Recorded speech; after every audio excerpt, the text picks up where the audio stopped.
Mackenzie Johnston with Tri-State Livestock News, bringing you discussions concerning fair cattle markets.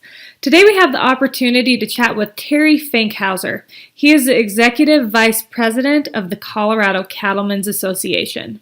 Can you just tell me a little bit about your background and your involvement within the cattle industry? Yeah, I've been with the association for 20 years. I still have a family ranch in Kansas. We run cow-calf and then stocker cattle. I have some cattle in Wyoming as well. So it's a smaller family operation that my parents still run and we're vested in. My siblings and I are. It's just it's not enough to support multiple families. So I've been with the association for about 20 years now. What do you feel are the major issues standing in the way of fair cattle markets today? It's a complex system. I mean, there's no doubt about that. It's one of those situations where we have evolved into systems. It's pretty hard to create some of these systems kind of just starting day one. And our industry's evolved since I first started selling cattle. We do things differently than we did when I was, in high school and subsequently in college, and then even in the last, 20 years being out of school, roughly. So it's not simple anymore. It takes a lot more producer engagement. I think simply marketing cattle through auction markets, while a component of our business, is not the only option we have. And, there's different levels of responsibility engagement that producers have to have throughout that system. But also there's been changes that are more challenging. And I think one of the big ones we're focusing on now is not a new one. It's at least come up in that 20-year period, primarily, in the 80s a lot, related to how we price, at least base price cattle. Where do we begin from? And that affects, cattle in the auction market. It affects feeder cattle, it affects fat cattle. So price development, price discovery is a challenge, but I'd also say we have more opportunities and more creative ways to add value to cattle now than we've ever had. These alternative marketing agreements have been good to people that have chosen to participate in those. We're involved in several ourselves, and we've made more money off of those, but those aren't for everybody. So we have a lot more choices in the business. But we also see at all sectors of our business consolidation. So the middle of our industry is leaving, and people are either getting smaller or getting larger. I wouldn't say that that's being caused by anything necessarily different than what all business is seeing. I mean, there's opportunities for entrepreneurial-based activities at a small scale, but invariably over time, through cost of production and efficiencies, you either have to get big or get out of it. So it's unfortunate that the middle of our business is disappearing. I think the changes and some of the consequences that come with those changes have been troubling to the industry and challenging to our marketplace. What are your thoughts on the 5014 bill that Senator Grassley has brought forward? I'll come from the basis of what our member policy is. And I mean, regardless of opinion, I mean, we live in a republic and a democratic system as an organization. So all of our policy is grassroots developed. It comes from our local affiliates and our local producers. It gets voted on. It gets revisited. Our board of directors and our staff don't make policy. So at the end of the day, regardless of how I feel about things, our members put certain things very high on their list of policy demands. And one of those is they're a less government, more free enterprise system. I would say that beyond the protection of property rights, our association, and it's the oldest association in the nation, we have policies going back before Colorado was a state. Less government interaction in our business, we feel like, is a better place. So as we look at 5014 or 3014 or government participation in setting price for the industry, our policy has been resoundingly strong throughout time to say that the industry and free market systems work better. You'll be hard-pressed to ever find us asking or inviting government into our business as an association on behalf of our members, because there's a very, very low tolerance for that engagement. We have historically been so conservative with things like that, where we haven't supported things like CRP. We haven't supported, a number of elements. We believe government has a place generally for sideboards and accountability in our business, which I think is important to this issue of markets and price discovery. But to think that government has an answer over private enterprise, our members, in fact, this summer at the most recent meeting we had, resoundingly voted down support of a model for price discovery that like 50-14 or 30-14. So they do not support that. They do believe an issue is there that needs to be addressed. They just don't think that that's the right answer. You said there is an issue there. What solutions do your membership think would resolve this issue of price discovery within our markets? Yeah, we need to find a way to get more price discovery with industry partners, and we know that the cash basis side of things is something that's not working well, and cash trade. And that's the other problem that we have with 50-14 is that we've seen over time 1 million head of cattle move out of the Midwest into the feeding regions of Kansas, Oklahoma, Texas, even into some areas of Colorado, because the price coefficient is better in those markets and there's less cash trade. And we can have a conversation about formula cattle and other things along those lines. It's just money goes, and cattle are money. They go to where it's treated well. So we don't know that, simple cash trade in the form of requiring like an open public bidding process to create that cash coefficient is the right way to go about it. But we think it's part of it. I mean, it absolutely is something like the Fed Cattle Exchange. We should figure out ways to make that work more effectively and to get more cattle traded on that level. But we also need to establish what is the basis price that many of these formula cattle and grid cattle are being traded on. What is that number? How do we arrive at finding that starting point to be able to create more discovery and use more of a transparent, reportable model, be it through LMR, livestock mandatory price reporting, or be it through some other industry-driven mechanism to be able to get more price transparency, if you will, into the system so that we can have more true discovery of a basis price. We participated very much in NCBA's summer meeting, and our producers were there. They were in attendance. They argued these points, and they want to see what these triggers look like to create more price discovery. And we were even willing to admit that, if for some reason we can't get to the level of discovery that we need to get, maybe it is time for a level of oversight from government in that equation to ensure that that's happening.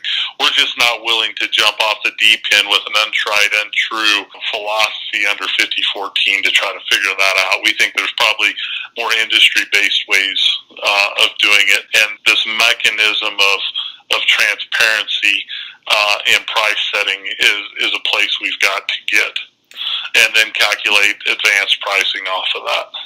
NCBA recently released their framework to increase competition within our markets through a voluntary approach. Do you think this voluntary approach will increase competition and lead to a robust market? Because the packers have had the opportunity to increase their negotiated cash trade and create more competition within our cattle markets, but we haven't seen that, and they've had the opportunity to do this voluntarily. So do you think this current voluntary approach will work? I don't think we've ever really focused on the issue very substantially. I mean, we've had numerous voluntary price-orientated programs in place out there that have worked very, very well and have put more dollars in producers' hands. Primarily, those are driven off of value and yield coefficients, not necessarily on a cash basis price. I think this industry has passed the buck on this discussion, honestly, throughout time. And looking back at when we've had these conversations before, throughout the last 20, 25 years, 30 years more. The industry's never really buckled down and tried to figure this out and make something happen. And what they've ended up doing is sort of living their time through these price dips until things get a little bit better, and then they just forget about it. So I think part of the responsibility goes back onto the industry to follow through and to make sure that we do find these answers. We do experiment, we do study, we do try to work through some of this. So yeah, I'm pretty optimistic and pretty bullish on the industry. I think producers are really creative. I think that if spent adequate time, different sectors of the industry can leverage other sectors. For instance, cow-calf industry can leverage the fed industry, can leverage and certainly together can leverage the packing industry. So I am confident, I am optimistic, and I think our membership is too. They see a lot more optimism and confidence in going that route than they do government. And understand, we have a rigid historic position that is fairly resounding in a lot of our policy. We don't run to government for solutions to our answers. We want to figure out how to make them work as an industry. We look at government in the context of being belts and suspenders, not solutions. So that rings true in our policy, and is probably why we're in the place that we're at compared to a lot of other states. Senator Fisher from Nebraska recently introduced the Cattle Market Transparency Act of 2020. What is Colorado Cattlemen's stance on a bill such as that? Yeah, we're taking a look at it, and I don't think we have an official response yet, although because there are some elements of that legislation, I think, that hold some value, but at the same point in time, it still sort of falls through related to setting certain governmental mandates forward. So we're going to engage in that conversation. We're going to take a really close look at that legislation.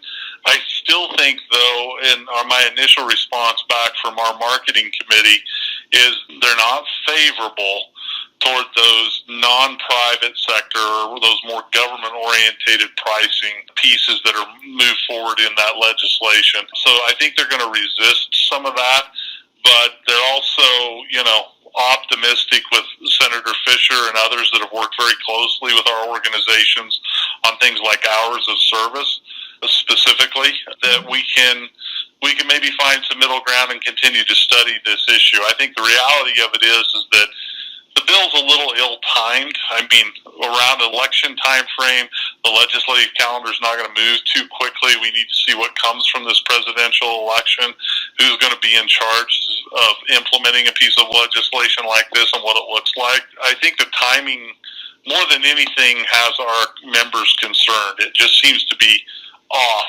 until after we know what the election looks like. The USDA has proposed implementing RFID tags for traceability across the industry by 2023. What are your thoughts on this? Yeah, I mean, traceability is an interesting discussion. I mean, and I don't know that this issue of an A40 compliant tag is really a comprehensive discussion about disease traceability. And we see this from auction markets all the time. I mean, auction markets on the issue of traceability are repeatedly telling us that they need standardized forms of traceability, because they can't contend with anything that's going to cause weight loss, behavioral issues, injuries, not moving at the speed of commerce and things like that. So I think in some respects, this seems to be a response to, do bright tags really fit into the equation of traceability anymore? They have for literally, I don't know how long, but a really, really long time. And they're really difficult to read and things along those lines. So I just, again, wonder about what government's role is in that.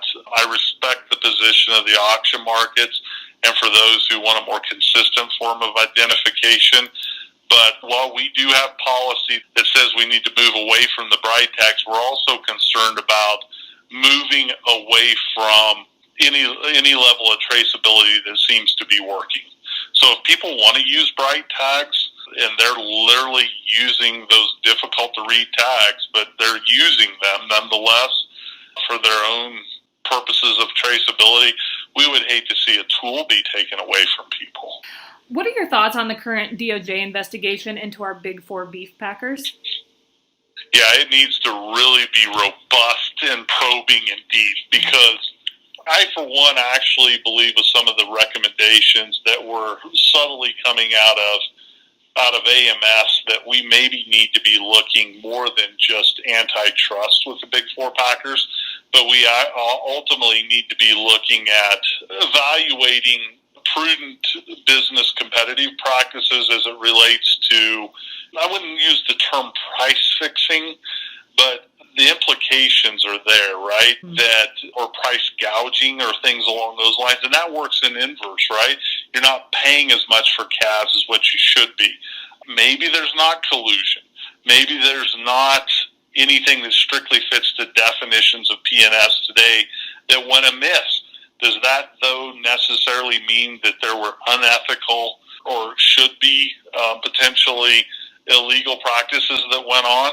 I think we need to figure that out. I think we need to go above and beyond the look that a typical P&S orientated investigation by DOJ looks at the packers, and be damn sure that there isn't malfeasance at any level going on. If there is, and we need legal construct changes to go into place, then we better pursue those, because this is the belts and suspenders that we talk about, and those need to be robust, and they need to be utilized on an ongoing basis to ensure that, the least of which would be trust in our business, the most of which would be that we're causing adverse profitability implications up and down the supply chain. And even with our consumers, and we can't allow that to happen. So I'm hoping that this is a very deep and probing investigation that goes outside of the parameters of antitrust, and then ultimately we come back and revisit what our existing construct of law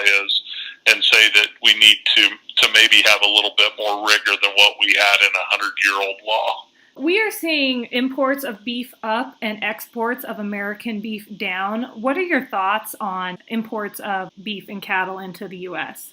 Well, I mean, let me start with some of the conversations around Brazil and some of these other places like that.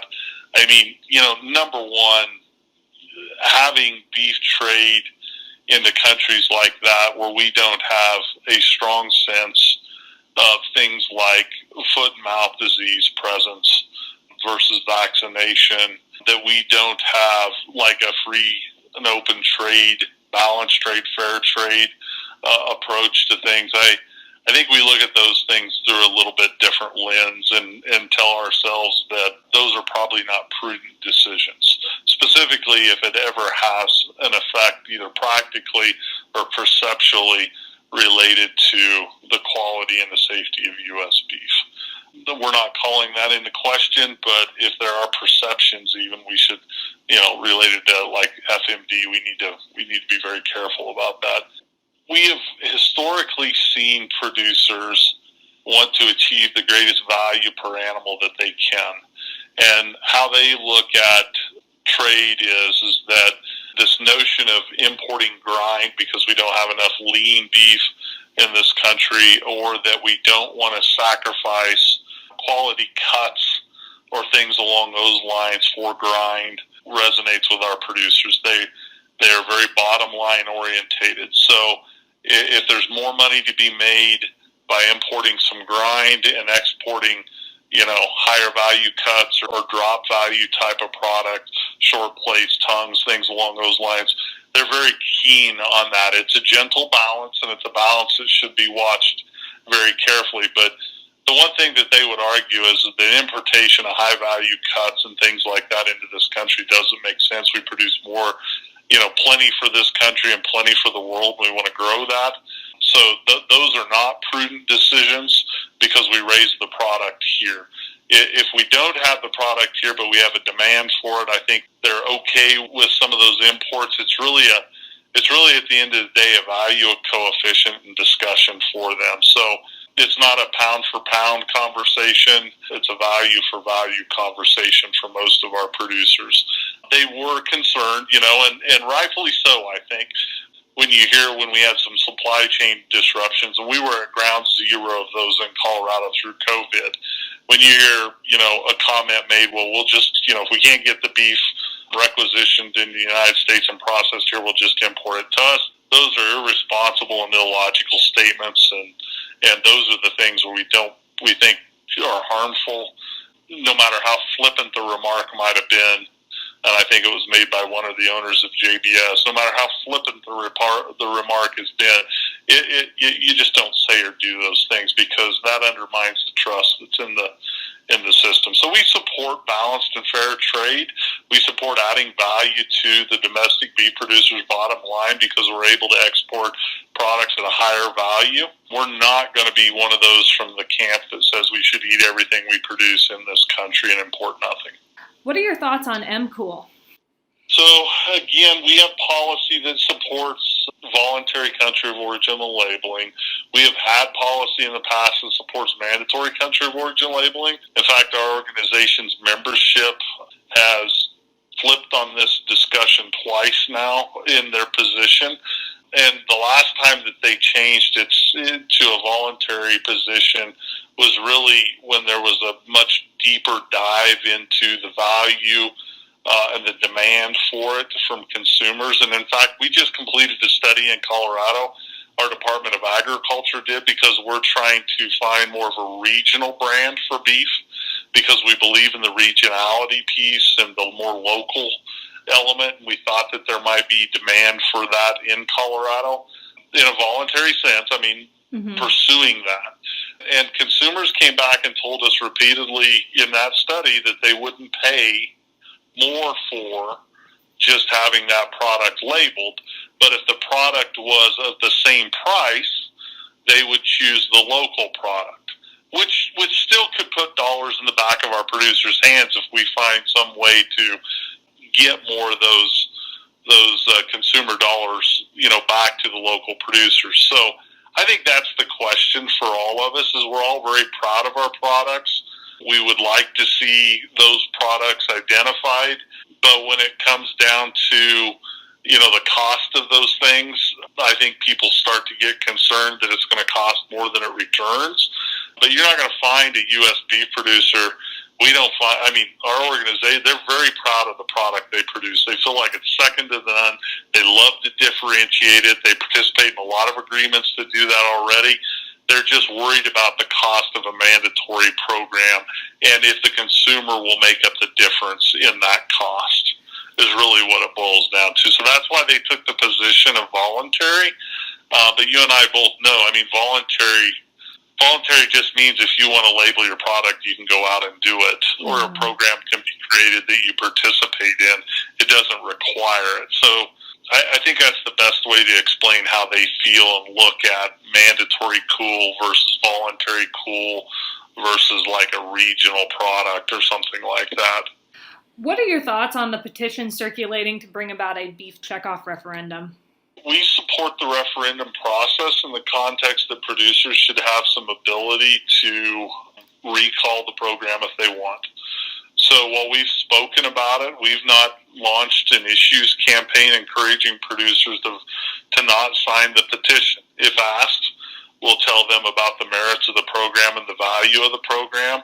I would say that we're fundamentally disappointed in the misinformation as it's associated with the use of checkoff dollars and how the programs work under repeated audits, annual audits at the state and national level, GAO.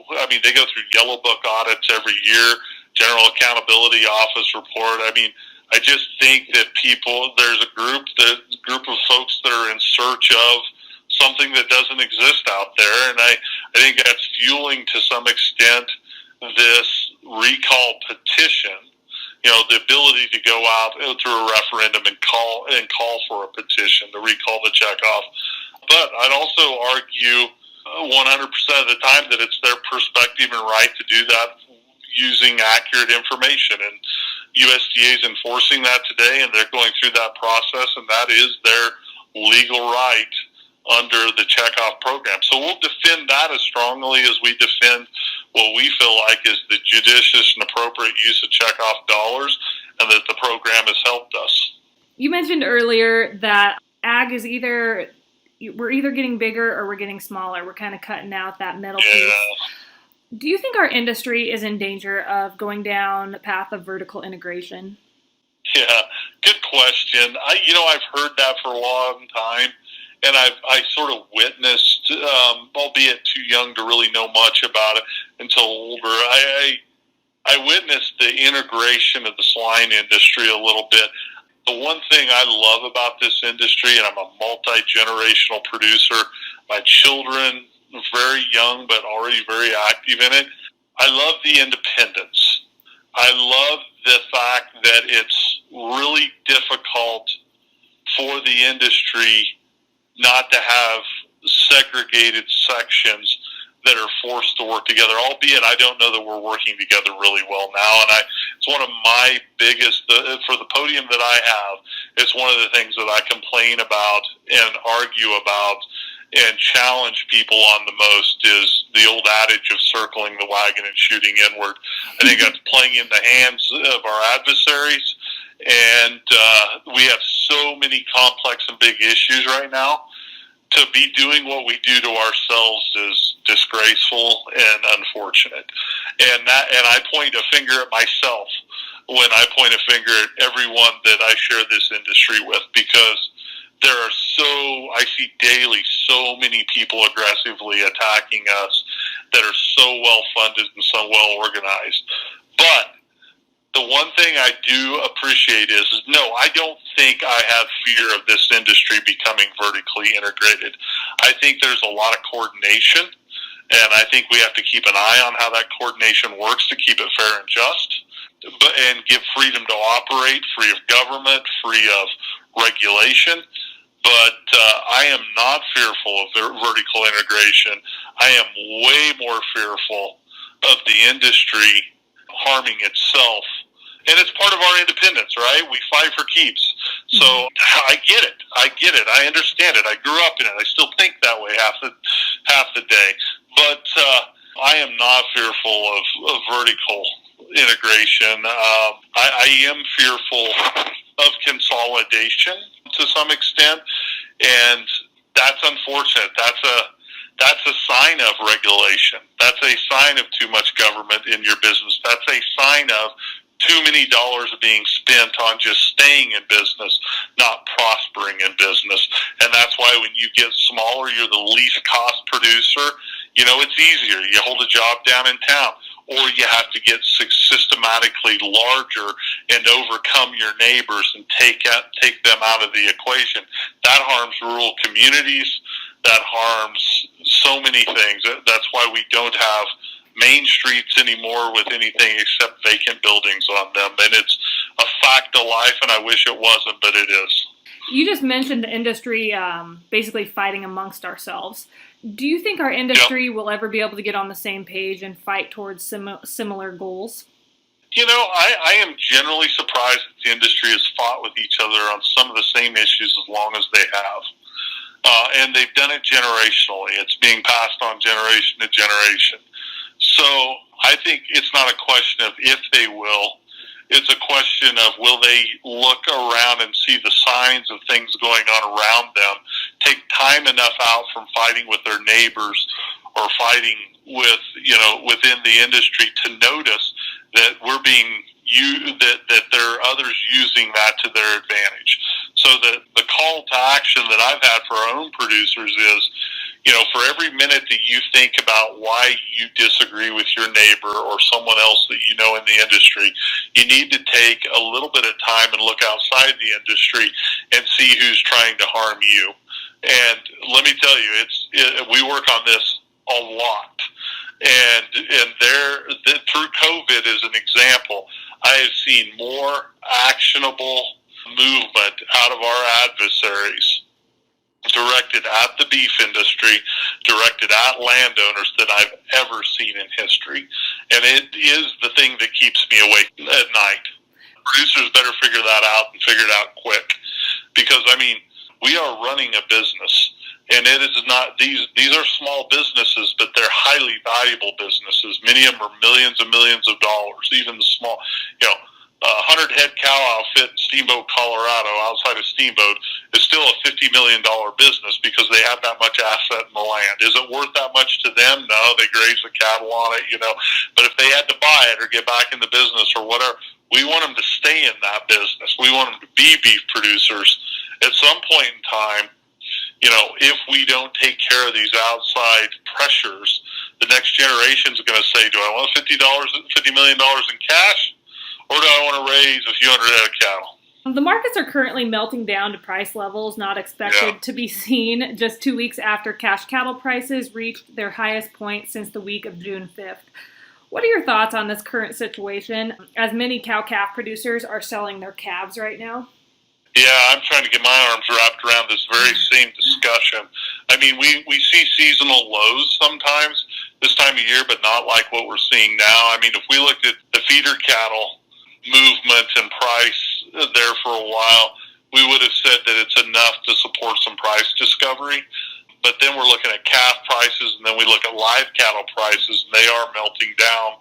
And I for one am trying to figure out what those reasons are and why that's happening, because it does give a sense of pause. And I know there's some interplay between commodities and the futures market, which ultimately leads me to that point, right? It's this speculation that takes place.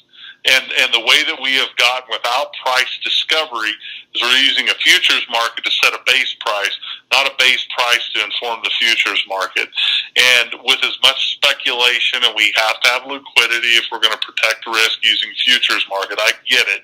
But I think we're increasingly seeing concerns and questions around the MERC and how it functions, and ultimately what it means to price, especially when we see some seasonal differences in typical harvest periods between like corn and cattle and hogs and chickens, soybeans, and how money gets moved around and what it means in the market. Especially if you're a trader and you go out there and you look at some of this computer-oriented trading, it really makes you start to wonder if there's implications to the futures market or implications from the futures market playing out in a real significant way in our more conventional, real live commodity traded animals. So I think that's an area we've got to continue to dip back in.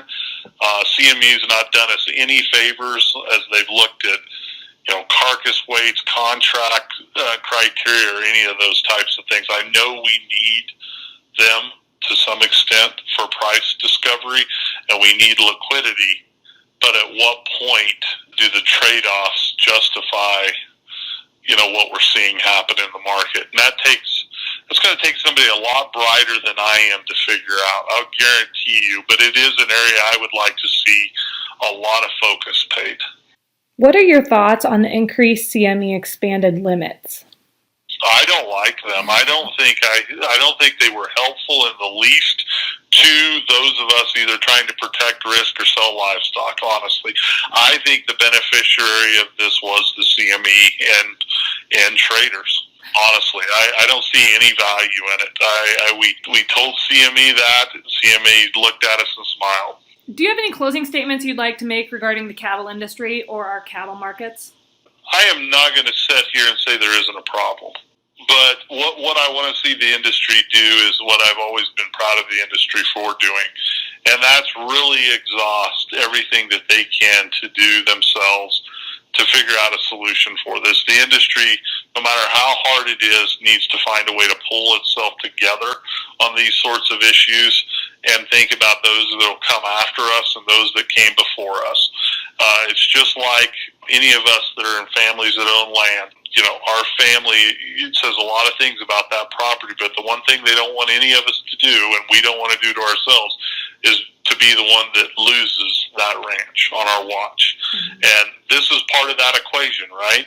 So we need to get really serious about that, get really professional, find out how we put some of our transgressions aside and move forward and experiment and try to solve our own problems. And I will be a a self-described naive individual with that statement and say that that's altruistic to say, but I still believe it's the right thing to do for the right reasons at the right time.